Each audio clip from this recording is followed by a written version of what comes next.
I hope all of you had a very good new year.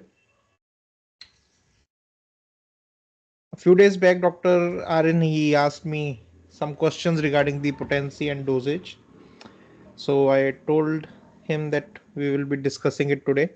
But I would like to tell Dr. Arin that we have put that thing into the topic of the workshop in the Thailand this time.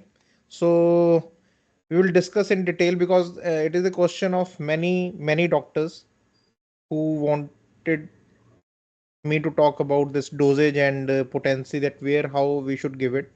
So it would be better that if we discuss it in front of everyone. So we will discuss it in the this year's workshop in February. So there we will discuss it in detail.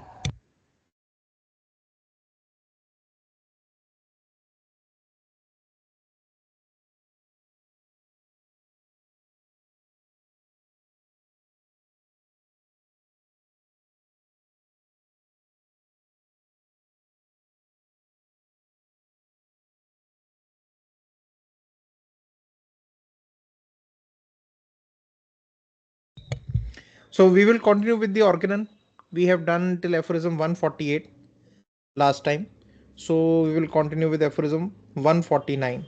So from here on, we will start going more deep into how to analyze the cases, what we should do in what kind of cases. Those aphorisms they will start from this point onwards. So we'll start with aphorism 149.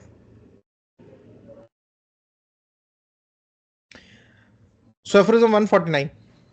When the suitable homeopathic remedy has been thus selected and rightly employed, the acute disease we wish to cure, even though it be of a grave character and tended by many suffering, subsides insensibly in a few hours, if it be of recent date. So when a suitable homeopathic remedy is selected, a remedy which is homeopathic by character, by nature, which fits the whole case, which covers the totality of all the characteristic symptoms, when that remedy is selected, then and when it is given, any acute disease, even of the grave character, any kind of acute emergency also, if it is of a very grave character, that remedy will start will it will subside, it will get better within few hours if it is of recent origin, in a few days if it be of a somewhat longer standing. If it is of somewhat longer standing, like few months or 15 days or 20 days back some problem started, then in few days it will become better along with all traces of indisposition. There will be no indisposition, no symptom which will be left behind. All the parts where the disease was there, everything will go away. And nothing or almost nothing more of the artificial medicinal disease is perceived. And even when the cure is done, any traces of artificial medicinal disease, the disease which was produced by the homeopathic medicine, that will also not remain there. There occurs by rapid, imperceptible transitions, nothing but restored health and recovery. So disease of long standing and especially such as are of the complicated character require for their cure a proportionately longer time. So if the diseases are of longer standing, there is some complications to the disease, they will require more longer time. More especially to the chronic medicinal dyscrasia so often produced by the allopathic bungling. So that is why many times in many cases when some medicines are going along, like someone is taking some medicine for the diabetes from a long time, or some hypertension remedies, or some remedies for correction of the hormones, in those cases it will take more longer times than those cases where the medicines are not going on, the patient is not taking any other medications. So when because there is a medicinal disease also which is running along, and with the passage of time it becomes more conjoined. Many times in the patients who have been taking insulin from a long time, because of the effect of the insulin, the glucagon also starts becoming low, the another hormone. And in that cases, you will see these episodes of hyperglycemia. So those hypoglycemic attacks in many cases of insulin dependent diabetes are because of the long this taking of insulin. So the suddenly this blood sugar will suddenly drop low. So in such cases, in those medicinal dyscrasias, in those medicinal diseases where the disease is basically now become more complicated with the natural disease, it require a much longer time for their recovery. Often indeed are they incurable in consequence of the shameful robbery of the patient's strength and juices, the principal feat performed by the allopathy in its so-called methods of treatment. And he's saying that in such cases, if the patient is completely devoid of the vitality, there is no energy left, and there are so many things going on, in those cases, sometimes he goes to the extent of saying that these diseases or these conditions may become incurable. Dr. Hahnemann in whole Organon, whenever he's talking about the natural diseases, the diseases which are occurring naturally and are not, they have not been none of the bungling is done. They are not complicated. Dr. Hahnemann has never written that they are not incurable. He's saying that you can cure the patient for the whole of the disease can go from the patient's existence, from his system, from his body. But only few times he has used these words incurable, and only in context to this thing. In context to when the medicinal disease is also mixed or complicated with the natural disease. Only in those cases, only in those parts, whenever he's talking about this thing, he uses this word that sometimes these things they become incurable. Footnote to Aphorism 149. But this laborious, uh, sometimes very laborious search for the selection of homeopathic remedy most suitable. Last time also when we stopped at 148, I told you that 149 is a more of an emotional uh, aphorism, because Dr. Hahnemann during his time he has felt so many things. He was a very conscientious person. He worked very conscientiously on the things. For him, like I was talking last time also, that these words were coming not out of anger but out of the sympathy, out of the compassion which he had for the sick human beings, for the sick humanity. He had this compassion towards them, and because of that compassion he felt this need to say these things which he is going to say, which he is saying in these aphorism and footnote. But this laborious, sometimes very laborious search for a selection of the homeopathic remedy most suitable in every respect to each morbid state is an operation which, notwithstanding all the admirable books for facilitating it, still demands the study of the original sources themselves.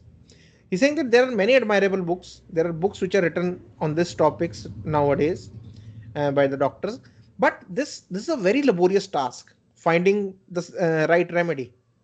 It is a labor which a physician has to do. Interrogate the case, investigate the case, take out the symptoms, then choose which are the characteristics. Are there any other things to that thing? You have to see, what is the natural disease, how the phenomena is going on. You have to see so many things. So you say that it is a very laborious task. Still demand the study of the original sources themselves, the provings. The original sources are the provings. So it also demands the study of the original sources, and at the same time a great amount of circumspection and serious deliberation, which have their best reward in the consciousness of having faithfully discharged our duty. And it also requires very circumspection, that there has to be this sense, along with doing your duty, we have to have this sense that I'm not doing anything wrong. The procedure which I have known, the things which I know, I'm not going out of those things, and this duty has to be discharged very faithfully. How could this laborious, care demanding task, by which alone the best way of curing disease is rendered possible? He's saying that this is the best way of curing the diseases. This is the best way of curing the patients. It requires faithfulness, it requires labor, it requires a conscientiousness in them.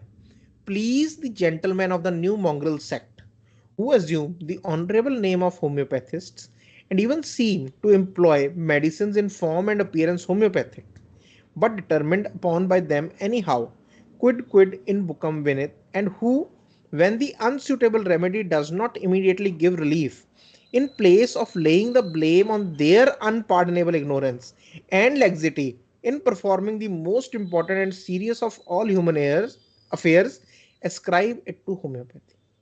So he has given the name to these kind of physicians, a new mongrel sect.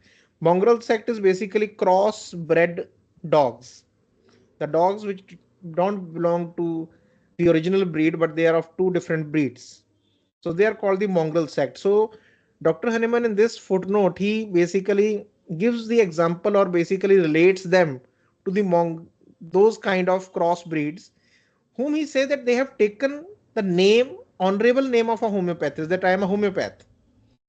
And they also give the medicines which appear homeopathic. They are not homeopathic because for homeopathic it has to be similar. But they have the appearance of homeopathic medicines, the way they employ them. But if those medicines do not give relief to a patient, then rather than taking the blame on their knowledge or on their ignorance or that they have not faithfully discharged their duty, they put all this blame on the homeopathy, that homeopathy does not work in these cases. Many times I have, you know, asked the students, they are told by many teachers or that the homeopathy does not work in the gallstones, it does not work in some cerebral cases, it does not work in that or this. So he's talking about the physicians who are basically taking the name of homeopathy, but basically blaming. He was more concerned with the blame on the homeopathy. See, it was his discovery, but he also had this thing in mind, like, he said that from my experience I can say that homeopathy works. I have seen all kind of cases getting better with homeopathy. So if pulsatilla can work in the hands of one physician and does not work in the hand of the other physician, then the pulsatilla or the homeopathic medicine or the homeopathic system is not to be blamed. The blame lies on the knowledge of the physician, which they accuse, of great imperfection. And moreover, they would say that there are many imperfections in this science. If the truth be told, its imperfection consists in this, that the most suitable homeopathic remedy for each morbid condition does not spontaneously fly into their mouths like roasted pigeons without any trouble on their part. So he's saying that only imperfection which lies in homeopathy is that it does not give medicine automatically to those people who does not want to work, like they don't want to um, do this laborious task, they don't want to put their effort in it, they just want that somehow, like a roasted pigeon, some food item, it should come and fly and go into their mouth. So they know, however, from frequent practice, how to make up for the inefficiency of the scarcely half homeopathic remedy by the employment of allopathic means. So he's saying that the homeopathic remedy which they have given is not simillimum. It is not similar to the case. That is why it is not working. So then they blame the homeopathy, the system, tell about its imperfections, and then give an allopathic remedy for the work which they were not able to do, the labor which they were not able to put in. That come much more handy to them, among which one or more dozens of leeches applied to the affected part or little harmless venesections to the extent of 8 ounces and so forth play an important part. So they will apply leeches or they would do venisections, like, cut and let the blood come out, and they will say that it is a harmless venesection, there will be no harm, even if they are taking 8 ounces of the blood from that particular person. Should the patient, in spite of all this, recover, they extol their venisections, leeches, etc., alleging that had it not been for these, the patient would not have been pulled through. And they give us to understand in no doubtful language that these operations, derived without much exercise of genius from the pernicious routine of the old school, in reality contributed the best share towards the cure. And if the patient pulls out, if he recovers in spite of all this thing, then they will say that it is because of the venisections and leeches. If we would have not done this, then the patient would have been dead. But if the patient die under the treatment, as not unfrequently happens, means frequently happens. Now, if the patient dies, which frequently happens with this thing, they seek to console the friends by saying that they themselves were witness that everything conceivable had been done for the lamented deceased. Who would do this frivolous and pernicious tribe the honor to call them after the name of the very laborious but salutary art homeopathic physicians?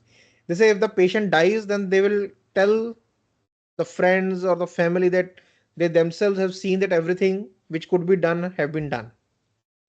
So Dr. Honeyman is saying that how these people, they can call themselves homeopathic physicians. What kind of, they are doing this thing very carelessly, very frivolously, and this is basically hurting the patients, and still they have this guts, still they have this honor in them that they will call themselves homeopathic physicians. May the just recompense wait them that when taken ill, they may be treated in the same manner.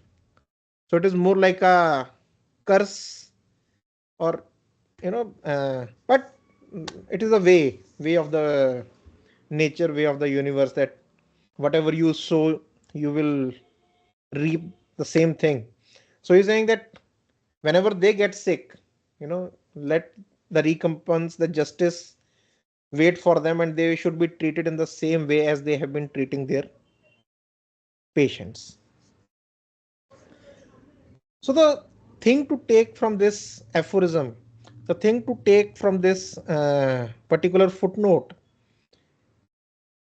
is how religiously the duty or the work should be done, especially when someone is basically putting the most worthful thing, most most important thing, the health or the life of oneself, into your hands.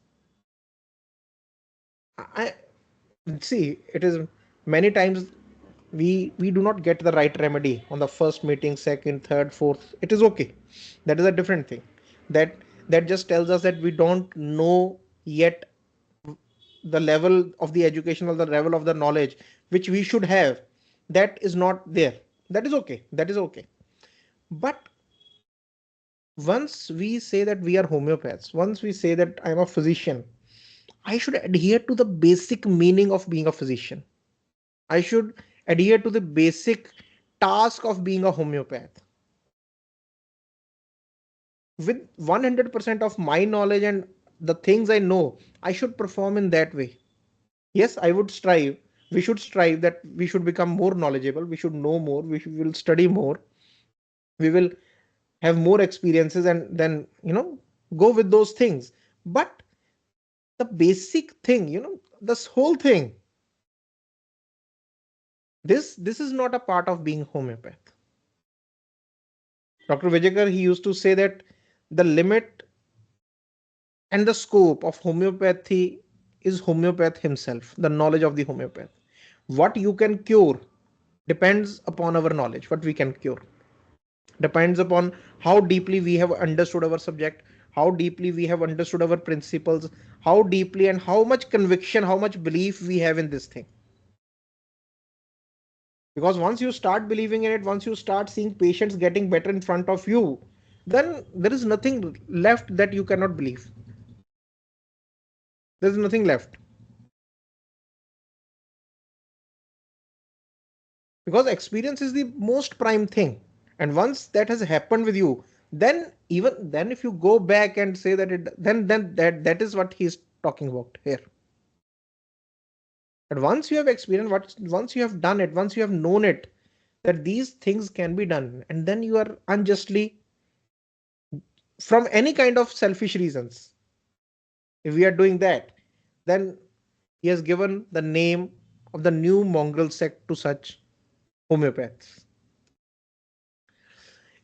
If a patient complain of one or more trivial symptoms that have been only observed a short time previously, the physician should not regard this as a fully developed disease that requires serious medical aid. A slight alteration in the diet and regimen will usually suffice to dispel such an indisposition. So if there are some trivial symptoms, very small, in the morning I had this some flu-like symptoms for hardly 15-20 minutes.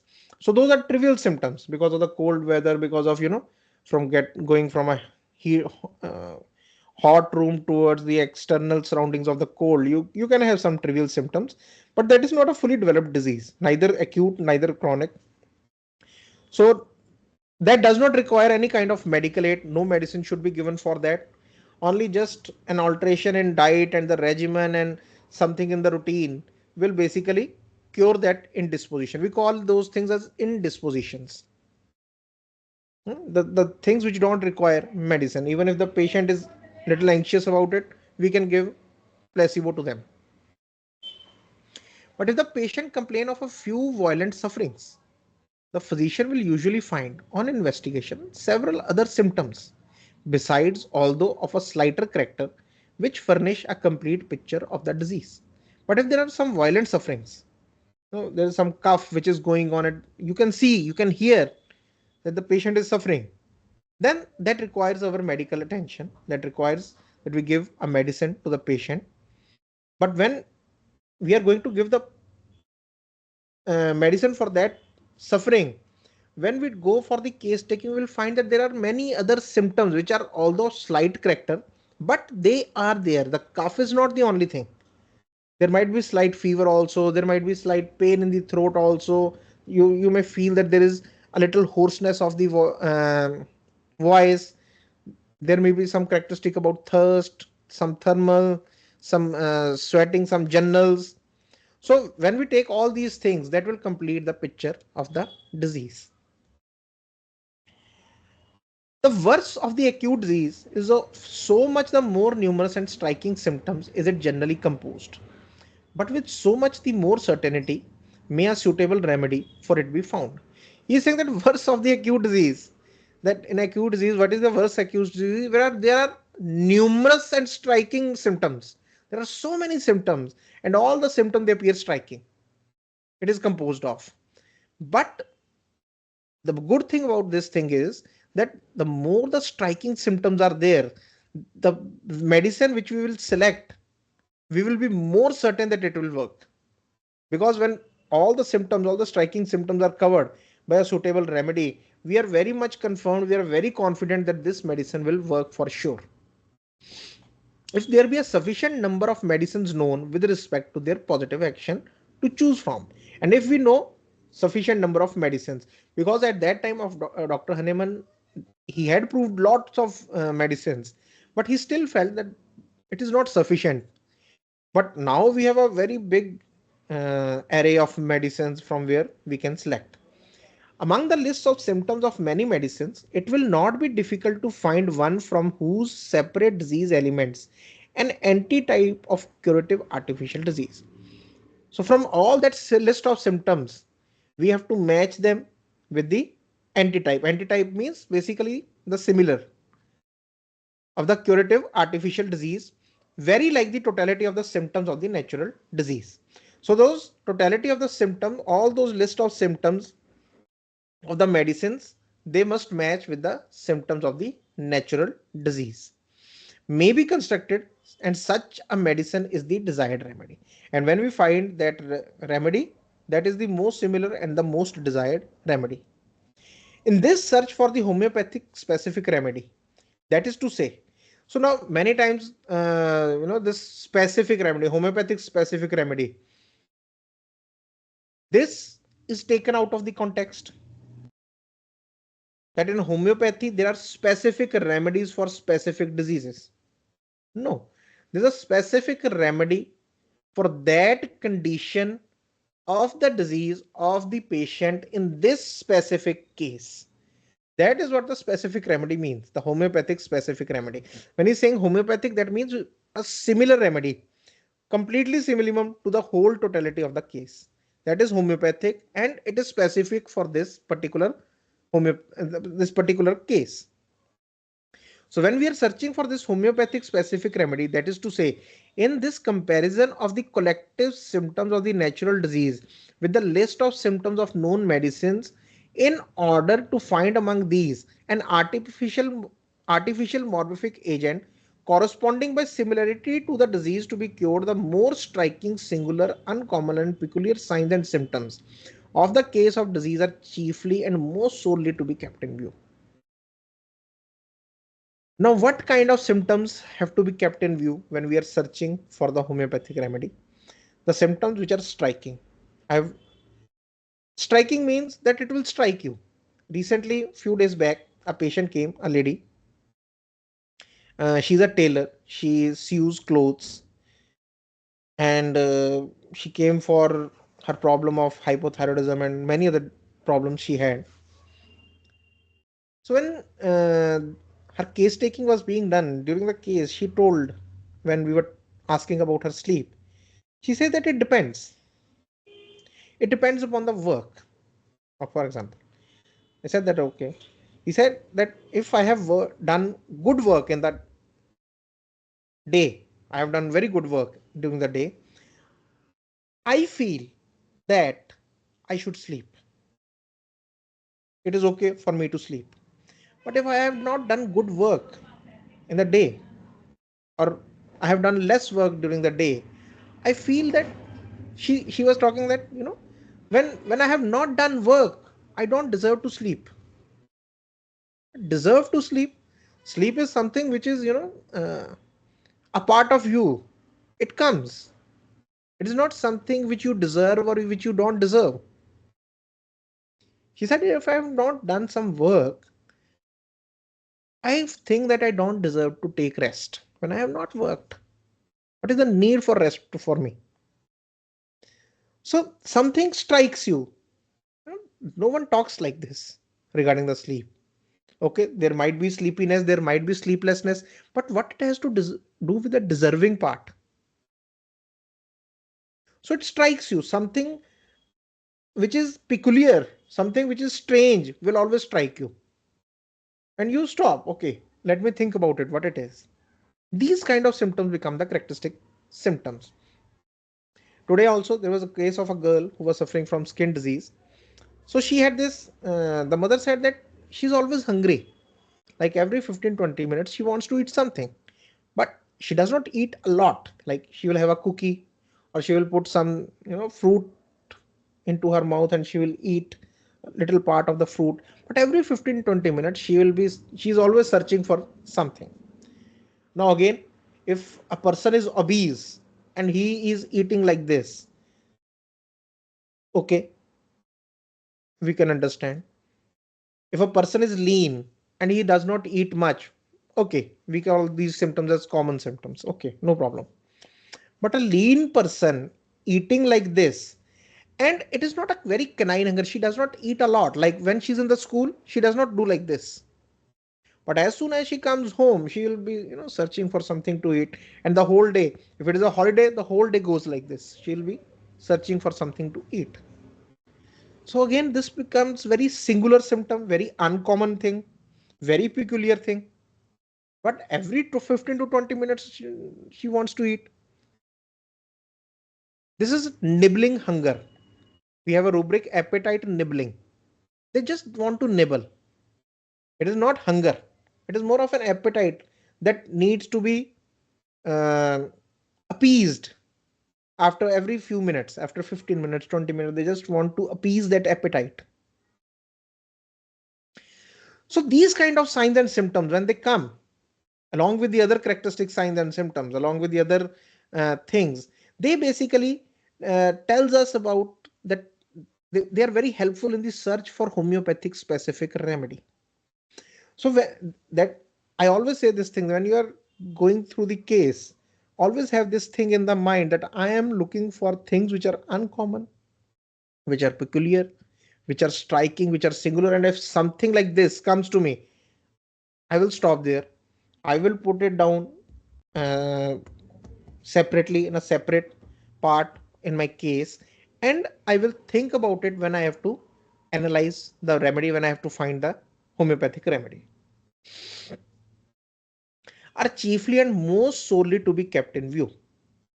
So they are the chief entry points to a case. They are kind of indicative points to for some remedies, these kind of points. For it is more particularly these that very similar ones in the list of symptoms of the selected medicine must correspond to. And these symptoms are the symptoms which the selected medicine should contain in order to constitute it the most suitable for effecting the cure. The more general and undefined symptoms, the loss of appetite, headache, debility, restless sleep, discomfort, and so forth, demand but little attention when of that vague and indefinite character. When the symptoms are of vague character, very commonly found with most of the diseases, and they don't have any kind of characteristic about them, then they don't demand much attention. If they cannot be more accurately described, as symptoms of such a general nature are observed in almost every disease and from almost every drug. So these kind of common symptoms, they are found, these general symptoms, they are very frequently found. This weakness, this debility, this loss of appetite, sleeplessness, some kind of pains, they are very commonly found in most of the diseases until and unless they are characterized. They don't hold any value. Footnote to Aphorism 153. Dr. Wong Bohingason, who has already distinguished himself by his labors in connection with the new system of medicine, has lately increased our obligation to him by the publication of his important little book setting forth the characteristic symptoms, more particularly of the antisoric medicines, entitled this thing, the appendix thereto containing the antisyphilitic and the antipsychotic medicines at the end of the second edition of his the repertory. So here Dr. Hahnemann is basically thanking Dr. Boeing Hassan for creating this repertory, and the word repertory was not yet given to it. Dr. Hahnemann has used the word the appendix. Very important word to understand, because nowadays the repertory has become more important than the materia medica. I have many times the doctors, they would say, okay, what rubric you have taken. But Dr. Hahnemann, he just, even Dr. Boeing Hassan, who created the repertory, who made repertory, but he had said that this is an appendix to the materia medica. Appendix is, for example, in the last part of the majorly the books, the big books, there is an appendix where there are keywords along with the page number. There are keywords along with the page number, that the information about this keyword is given at that page, or given in that page. So the rubrics, they are like the keywords, and the remedies, they are like the page numbers. The keyword of mildness, okay, there is pulsatilla. So go in the materia medica of pulsatilla and read about this mildness. How, what kind of mildness is there? What kind of yielding is there? The keyword is hysterical. The page number is ignitia. That go into the materia medica and read about the hysterical part of the ignitia. See the characteristic of that hysteria, because hysteria again is a common thing, very common. But the characteristic part of the Ignatius hysteria is given in the materia medica. If that matches with the patient, then you can give ignitia. Otherwise, don't give ignitia in every hysterical case. Asafoetida has a different kind of ignitia. A gastric, has a different kind of hysteria. A gastric hysteria. In ignitia, it is more emotional hysteria. In Apis, the hysteria is different. In Pulsatilla, the hysteria is different. So this index, this appendix is basically this meaning, that if there is disappointment from love, that is the keyword, and there are the remedies which are considered to be as the page numbers. And these remedies have this thing, but see the characteristic, how it is developed. Go to the repertory, Materia Medica, and see it.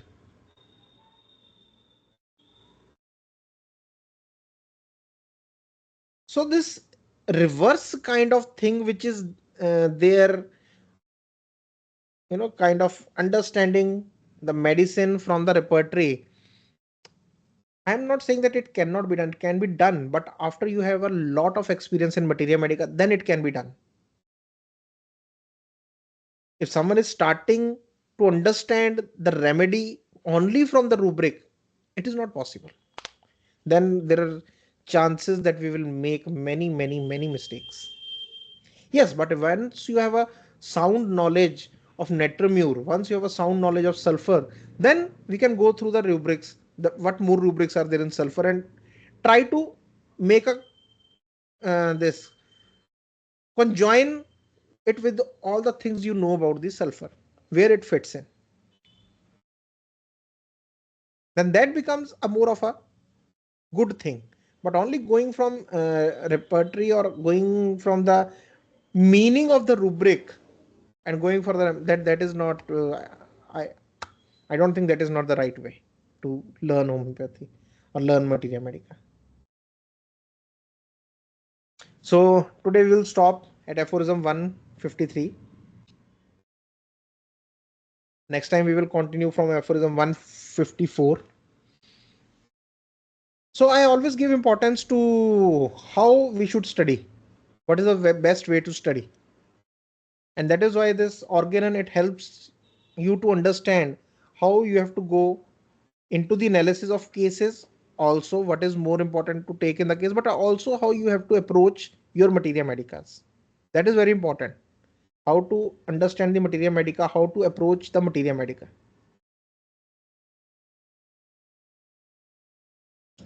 So with that, I will take your leave for today. Thank you. Thank you very much. Please go through these aphorisms once again. And if you find any thing which is not proper in understanding, we can discuss. You can send the questions and we can discuss it. And again, the topic of dosage and potency, we will take it in the workshop in Thailand, which will start, I think, from 15th of February. We will take it there so that every doctor, all the doctors who are there, they can go through that